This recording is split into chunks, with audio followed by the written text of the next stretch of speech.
বুঝবো করতে এগুলি তাবলিগে গিয়া মেসওয়াকের হাদিস আর ডিলা কুলুবের হাদিস শিক্ষাই।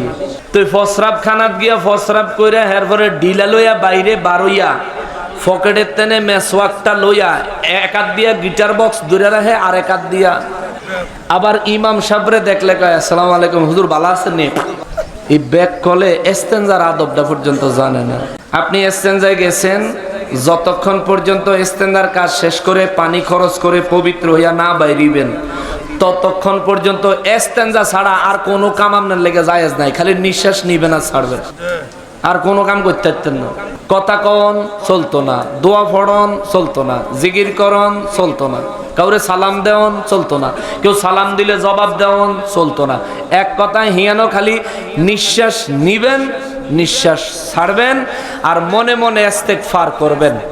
আল্লাহর কাছে সাহায্য মনে মনে মনে মনে মুখ দিয়ে উচ্চারণ করে না, সাহায্য চাইবেন। আল্লাহ আমার শরীর থেকে বর্জ্যগুলো আরামসে বের করে দেন, সহজে বের করে দেন। তাই আপনি এই ইস্তেনজাত গেলেন দইরা বাইরে, এরপর এই যেগুলি যে করলেন বুঝার অভাব। এই ইস্তেনজা সারিয়া আপনি এইটা দৌড়িয়া গ্যারাম ব্যাগটা আড়েন কিনতে, হ্যাঁ সরমতো করাটার কথা। বুড়া নাই কড়া নাই কি অবস্থা, এগুলি করবেন না।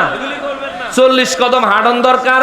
যারা বুড়ো হয়ে গেছে জাগো এই কি কয় কাশ দিলে হাওয়াইয়া পড়ে হেগলাই গা, যারা আস্তে আস্তে আইয়ে যুবক ভাইয়েরা তোমরা করবা কি ঢিলা কুলুক নিয়া ওই ইস্তেনজার ভিতরে 40 কদম চলার মতো একটু সময় কাটাইতে পারো, পা উঠাইতে পারো বা একটু বসতে পারো। অর্থাৎ যা করবা বিতে করো না মিয়া, তুমি মাডো আইও কিটা আর জুত মতন কাশ দিবি, কাশের ঠেলায় বাইরের থেকে যেন বোঝা যায় যে ভিতরে হেতে আছে। এইভাবে কাজ দিতে 3 বার ভালো করে কাজ দিবা। তোমার যুবক যারা আছে বিশেষ করে বেশি বয়স নাই মাঝ বয়সী ক্লিয়ার হয়ে যাবে। মুরব্বীরা যারা আছে মুরব্বীদের বয়স হয়েছে ওনাদের ক্ষেত্রে সময় একটু বেশি লাগতে পারে, দেখে নিবা। খবরদার শোনেন, ইস্তেনজার ক্ষেত্রে ওই এদিক দিয়ে ধরে রাখবেন, এদিক দিয়ে মেসওয়াক করবেন জায়েজ নাই, হারাম হারাম হারাম করতে পারবেন। আবার সালাম দিবেন, জি না চলবে না। আগে আপনাকে পবিত্রতা অর্জন করতে হবে, পরে আপনি মেসওয়াক করেন, ওযু করেন, সালাম দেন, কালাম করেন, চলবে। যতক্ষণ পর্যন্ত পবিত্রতা অর্জন না করবেন এগুলো চলবে না। খেয়াল করেন, আমার নবীর মিলাদে আনন্দ করলে, নবীর আগমনে খুশি হইলে জীবনের সব আমলের থেকে এই খুশিটা সব থেকে বড় কার কাছে? আল্লাহর কাছে। তাহলে এই খুশিটা আমাদের করা দরকার আছে নি? আগামী বছর যখন জুলুস হবে, ইমামে রাব্বানি দরবার শরীফ থেকে যখন জুলুস বের হবে, মিলাদুন নবীর জুলুস, জুলুসে যাইবেন নি? যাইবেন নি? যাইবেন নি? কোন নবীর জুলুস জানেন? পরে হযরত আলীর আসরের নামাজ কাজা হইল ভাই রে ভাই, এক ইশারায় মদিনাওয়ালা আসমানে সূর্য ওঠায়। সুবহানাল্লাহ।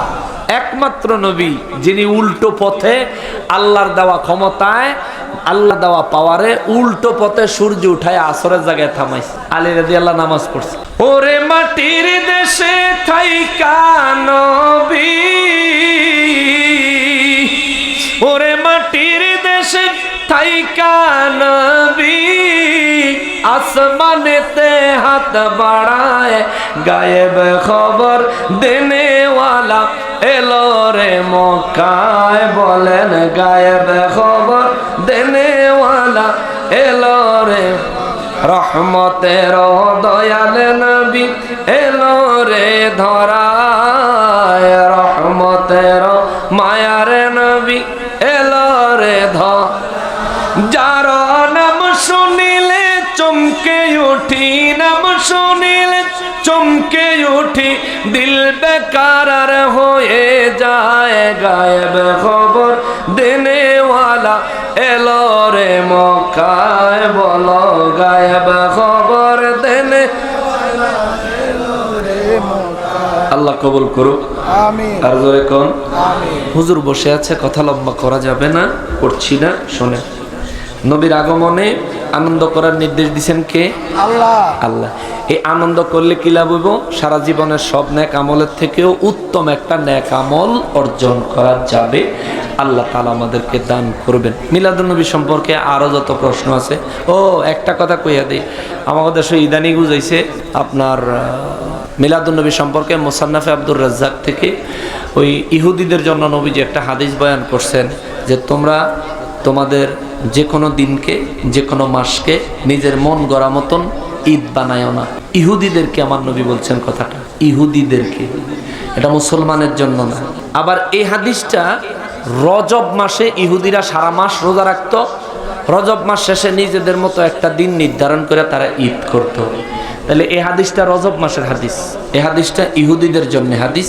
এই হাদিস আইনা কেউ যদি নবীর মিলাদুন নবীর বিরুদ্ধে ব্যবহার করতে চায়, দলিল হিসেবে দাঁড় করাতে চায়, এটা কুফরি হবে, ইমানদারি হবে না, কুফরি হবে। খেয়াল রাখবেন, কুফরি হবে।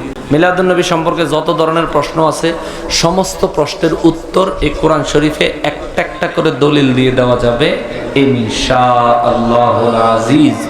আল্লাহ তাআলা আমাদেরকে বোঝার তৌফিক দেন। আল্লাহ আমাদেরকে নবীর মহব্বতে জিন্দেগি যাপন করার তৌফিক দেন। আল্লাহ তাআলা আমাকে সহ আমাদের সবাইকে হায়াতে তাইয়্যিবা ঈমানে আমলি জিন্দেগি নসিব করেন, পড়ি আমিন। ওয়া মা তৌফিকি ইল্লা বিল্লাহ। আমার উপরে কি রাগ করবেন? রাগ করছেন? রাগ নাই তো? দোয়া করবেন নি?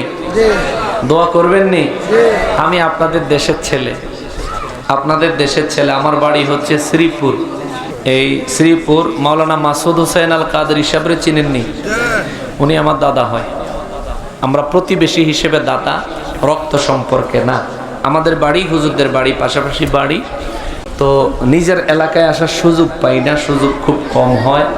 আবার নিজের এলাকার মানুষ কয় আঙ্গ হেতে নেই, দূর হেতের ওয়াজ কি হই না, মানুষ গুরুত্ব দিতে চায় না, এই জন্য আসা হয় না। তো আপনার এলাকার মানুষ হিসেবে, আপনাদের এলাকার মানুষ হিসেবে আওলাদ রসুল আসবেন, এজন্য ইবলিস শয়তান যা আছে সব দূর হইতে আছে। আল্লাহু আকবার, আরো জোরে আল্লাহু আকবার। কাম হইছে নি? কাজ হইছে নি? বন্ধ হইছে নি? কত পাওয়ার আল্লাহু আকবারে দেখেন। সুবহানাল্লাহ করনা, সুবহানাল্লাহ। মুআজ্জাজ মুকাররম, তো আমি আপনাদের দেশের ছেলে, আমার জন্য দোয়া করবেন। আমরা দেশব্যাপী খেদমত করতেছি, খেদমত চালিয়ে যাচ্ছি। তবে বিভিন্ন সময় বিভিন্ন প্রভাকাণ্ডা হয়, গুজব আসে। এক একবার দেখবেন এক একজন এক এক রকম কথাবার্তা দিয়া ফেসবুকে চলে আসে। কারণ ফেসবুকে আসা তো এখন খুব সহজ, মন চাইলেই আসা যায়। এদের এই সমস্ত কথাবার্তায় কান দেওয়া যাবে না। দোয়া করবেন, যেভাবে খেদমত চালিয়ে যাচ্ছি যত ষড়যন্ত্র করবি তার থেকে দ্বিগুণ গতিতে খেদমত চলবে। কথা বলেন ঠিক কিনা? দোয়া করেন, দোয়া করবেন, করবেন। তাইলে একটা পরীক্ষা করি, পরীক্ষা করি। রেডি? রেডি? আসসালামু আলাইকুম ওয়া রাহমাতুল্লাহি ওয়া বারাকাতুহু। ওয়া আলাইকুম আসসালাম ওয়া রাহমাতুল্লাহি ওয়া বারাকাতুহু।